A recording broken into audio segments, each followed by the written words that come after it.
Ito ay isang kwento ng matamis, ngunit mapait na alaala ng pag-ibig sa high school, kung saan ang isang gabing puno ng damdamin ay nag-iwan ng marka sa puso ng dalawang pusong nagmahal ng lubos.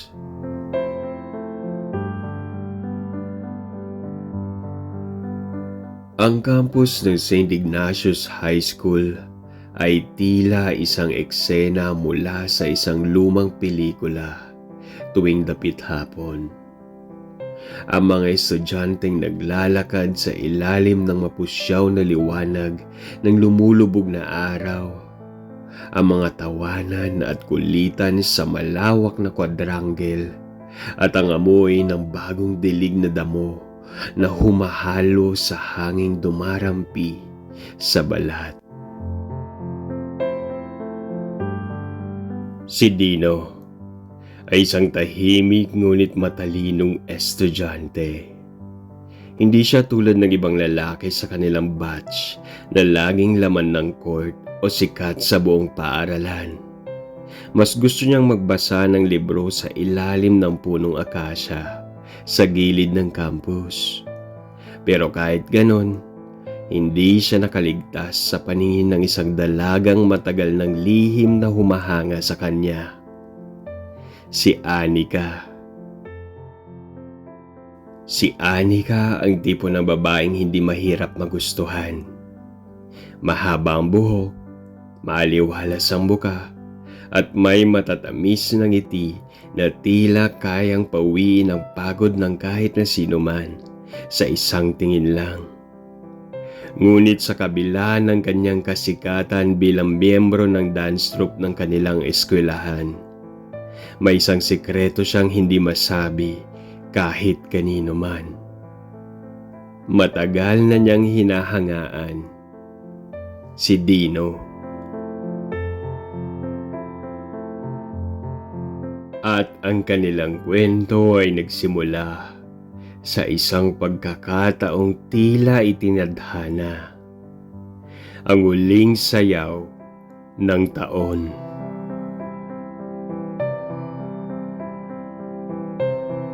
Habang naglalakad si Anika sa hallway, nakita niyang nakaupo si Dino sa isang bench. Malalim ang iniisip habang hawak ang isang maliit na libro. "Uy, Dino!" bati niya. Hindi maitatago ang kabahasan ng boses. "Oh, Anika!" lingon ni Dino at bahagyang nagulat.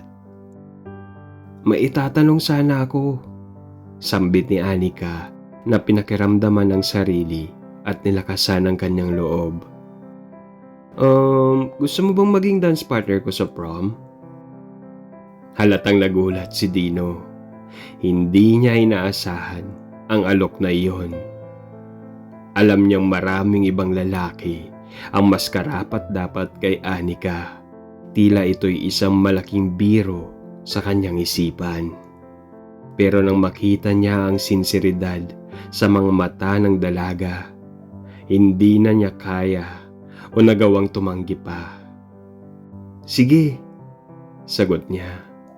Isang simpleng tugon na nagpakaba sa puso ni Anika, na tila kilig na kilig at napuno ng sigla ang kanyang muka.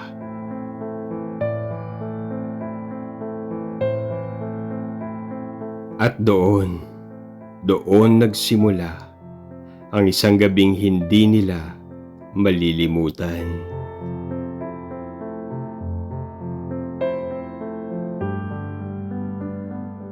Dumating ang prom night. Sa ilalim ng makislap na chandelier, sa gitna ng malambot na tunog ng musika, magkahawak kamay silang sumasayaw. Nakatitig si Anika kay Dino at sa kauna-unahang pagkakataon, nakita niya kung paano ngumiti ang binata nang walang pag-aalinlangan. "Salamat sa pagpayag mong sumayaw sa akin," bulong ni Anika. "Sana nun pa," Sagot ni Dino, at sa isang iglap, nagkalapit ang kanilang mga muka. Dama nila ang init ng isa't isa at ang lahat ng tao sa paligid ay tila naglaho. Hanggang sa hindi na nila napigilan ang kanilang mga sarili. Sa pagtatapos ng sayaw, hindi lang mga kamay nila ang nagtagpo, pati na rin ang kanilang mga labi. Isang halik na puno ng damdamin. Isang halik na matagal nang gustong iparamdam ni Anika. At isang halik na gumising sa kalamnan at puso ni Dino.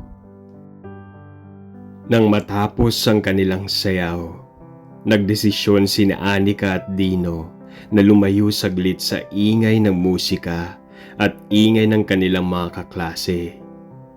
Mula sa mainit na bulwagan ng prom, tinahak nila ang madilim na gilid ng paaralan patungo sa likod ng gymnasium. Isang lugar na tahimik at malayo sa mata ng iba.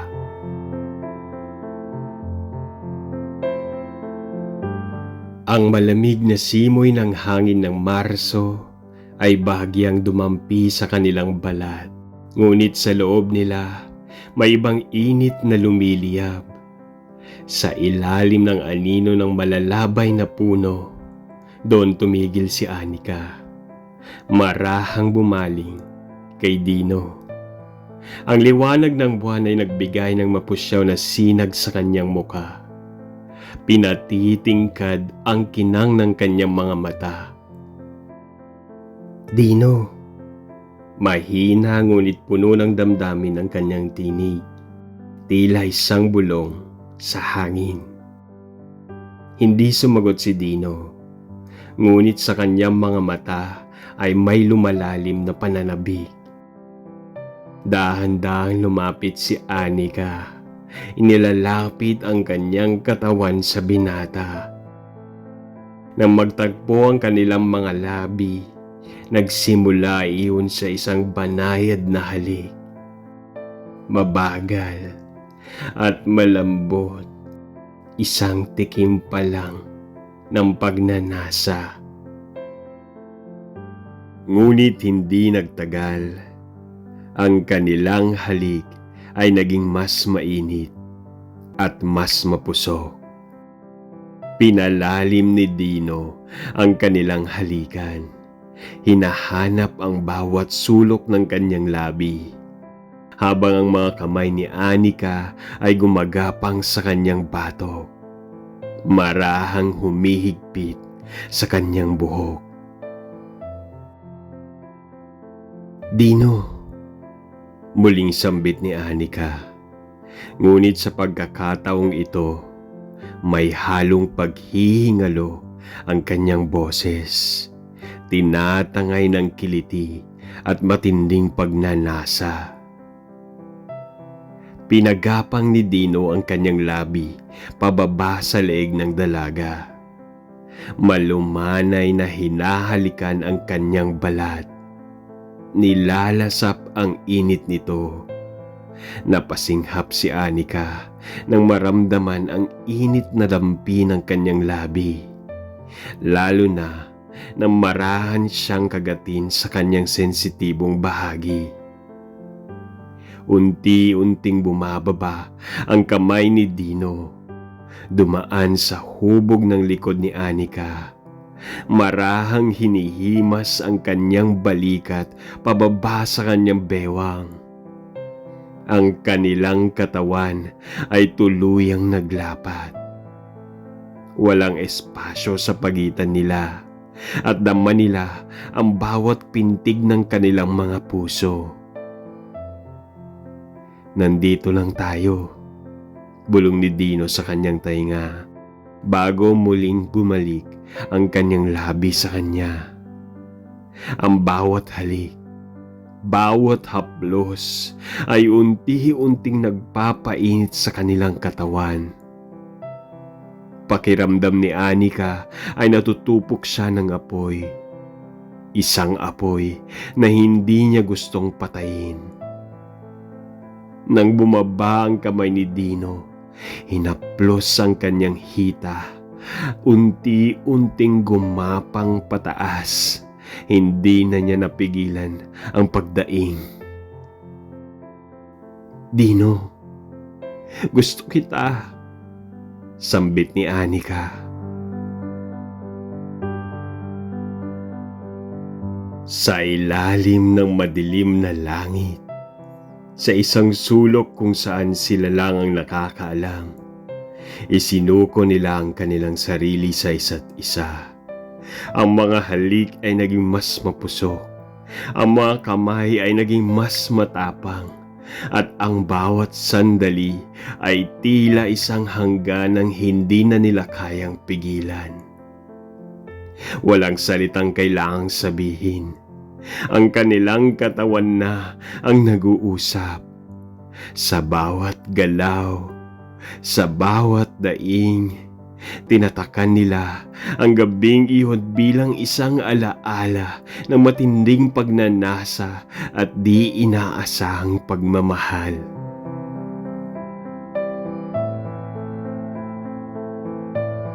Ang prom night ay isang selebrasyon ng pagtatapos ng isang yugto ng kanilang buhay.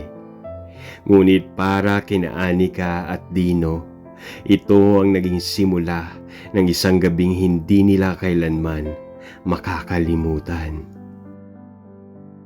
Sa likod ng gymnasium, sa ilalim ng mahinang liwanag ng buwan, nag-iinit ang kanilang mga katawan sa isa't isa. Ang malamig na hangin ng gabi ay tila hindi umabot sa kanila. Tanging ang init ng kanilang mga labi, ang magkahinang nilang katawan at ang matinding bugso ng damdamin ang naroon. Nang maramdaman ni Anika ang kamay ni Dino na marahang dumudulas pababa sa kanyang baywang, sinundan ito ng kiliti ng pananabik. Napakapit siya sa batok ng binata. Hinila ito pabalik sa kanyang labi. Muling nagtagpo ang kanilang mga halik. Hindi na banayad, kundi punong-puno ng pagnanasa. "Dino," mahina niyang bulong. Ninanamnam ang bawat saglit. Hindi na naghintay si Dino. Inilapit niya ang kanyang katawan. Damang-dama niya ang lambot ni Anika laban sa kanyang matipunong katawan. Hinaplos niya ang hubog ng kanyang likod, pababa sa kanyang balakang at sinundan ito ng marahang pagpisil. Napapikit si Anika. Hinayaan ang kanyang katawan na bumigay sa init ng sandali. Ang kanyang mga labi ay gumapang pababa sa liig ni Dino, pababa sa kanyang balikat. Sinisip-sip ang bawat pulgada ng kanyang balat. Nang lumapat ang kanilang katawan ng tuluyan, naramdaman ni Dino ang mainit na hininga ni Anika sa kanyang dibdib. Lalo itong nagpaigting ng pagnanasa niyang maramdaman ang kabuuan ng dalaga. Hinahanap ng kanyang mga labi ang balat ni Anika. Hinagkan ito sa pagitan ng kanyang paghinga. "Anika, hindi ko na kayang pigilan." "Dino, gawin mong akin ang gabing ito," sagot ni Anika, puno ng pagsuko sa damdaming matagal na nilang itinago.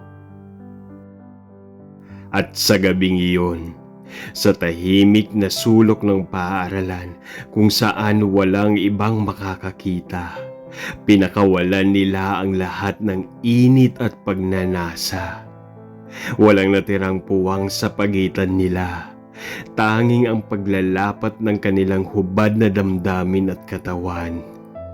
Ang bawat galaw ay puno ng kasabikan.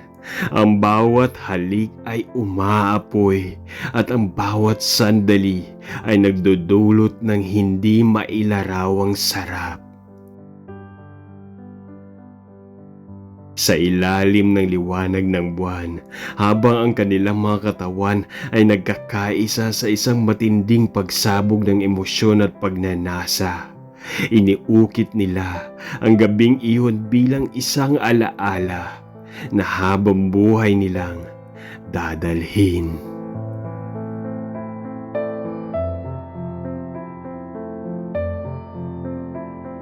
Makalipas ang ilang saglit ng kapwa nilang pagsuko sa damdamin, nanatili silang magkayakap. Hinahabol ang kanilang hininga. Ang katawan ni Anika ay nakadikit sa dibdib ni Dino. Ramdam niya ang mabilis nitong pintig ng puso. Sa ilalim ng madilim na kalangitan, pareho nilang napagtanto kung gaano kainit, kung gaano katindi at kung gaano ka-espesyal ang gabing ito para sa kanila. Tahimik silang nakahiga sa damuhang bahagi sa likod ng gymnasium. Si Anika ay nakasandal kay Dino habang ang kanyang mga daliri ay marahang naglalaro sa dibdib ng binata. Hindi pa rin nawala ang init sa pagitan nila. Ngunit kasabay nito, unti-unti na ring bumabalik ang realidad. Dino, mahinang sambit ni Anika na waring nag-aalangan. Sagot ni Dino habang hinahaplos ang kanyang buhok. Sa tingin mo tama ba to? May bahagyang kaba sa boses ni Anika, pero hindi niya maitanggi ang kasiyahang nararamdaman.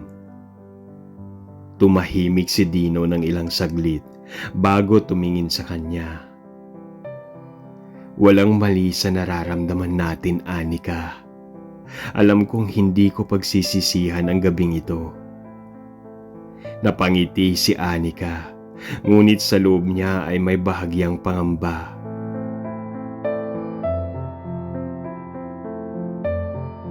Pareho silang nasa huling taon ng high school, at pagkatapos nito, haharapin nila ang kanya-kanyang landas. Pero paano kung ito lang ang pagkakataon natin? Bulong niya. Kung ito lang, tatanggapin ko. Pero kung bibigyan tayo ng tadhana ng mas maraming pagkakataon, hindi ako magdadalawang isip na piliin ka ulit. Sagot ni Dino na puno ng sinseridad. Mahigpit siyang niyakap ni Anika. Hinayaan ang sarili niyang madama ang init ng binata sa huling pagkakataon bago bumalik sa loob ng gymnasium. Sa sandaling iyon, pareho nilang alam na walang kasiguraduhan ng bukas. Pero ngayong gabi, ang gabing ito ay kanila. Isang gabi ng tunay na pagsuko sa pagmamahal at pagnanasa. Isang gabing magiging bahagi na ng kanilang alaala habang buhay.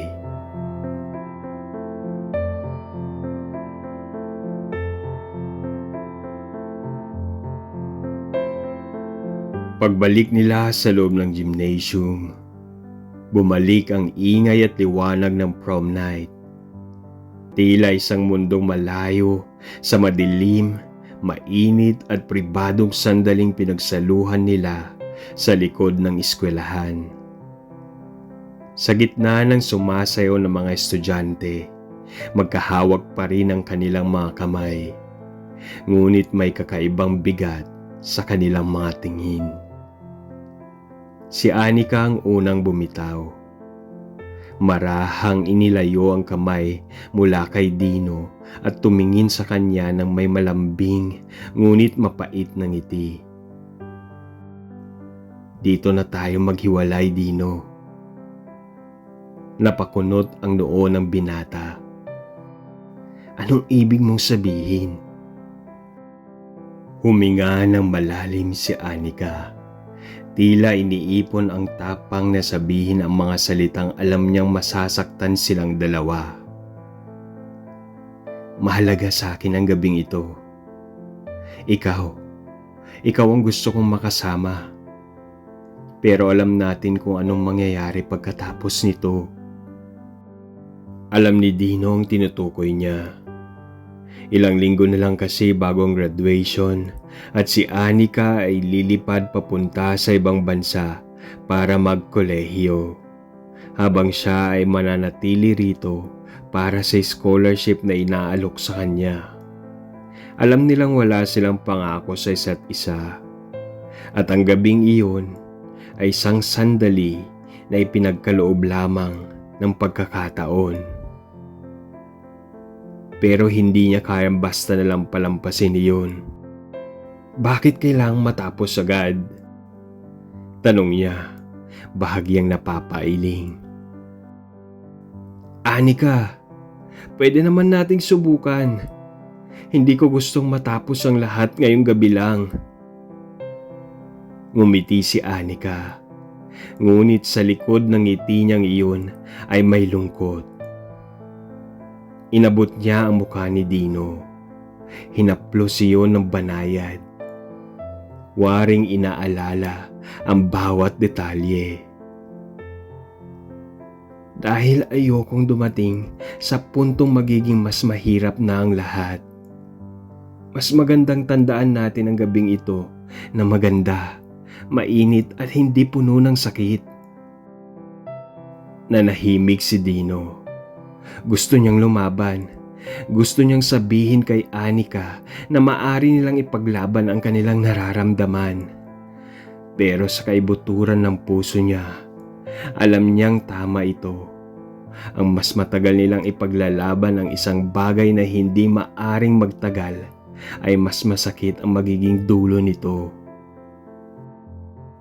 Kaya sa halip na tumutol, marahan siyang ngumiti. Hindi ito isang ngiting masaya, ngunit isang ngiti ng pagtanggap. Hindi kita malilimutan, Anika. Hindi rin kita malilimutan, Dino. Sa huling pagkakataon, nagtagpo ang kanilang mga labi sa isang halik. Hindi na kasing init ng kanina. Ngunit puno ng damdamin. Isang pagpapaalam. Isang pangakong kahit hindi sila magkasama sa hinaharap, mananatili ang alaala ng gabing ito sa kanila. At pagkatapos ng halik na iyon, lumayo si Anika. Hindi na lumingon pa. Si Dino naman ay nanatili sandali. Pinapanood ang kanyang pag-alis. Alam niyang may sugat na iniwan ito sa puso niya. Isang sugat na tatagal ng matagal na panahon bago tuluyang maghilom. Pero sa kabila ng lahat, isa lang ang sigurado niya. Hindi niya kailanman malilimutan ang gabing iyon.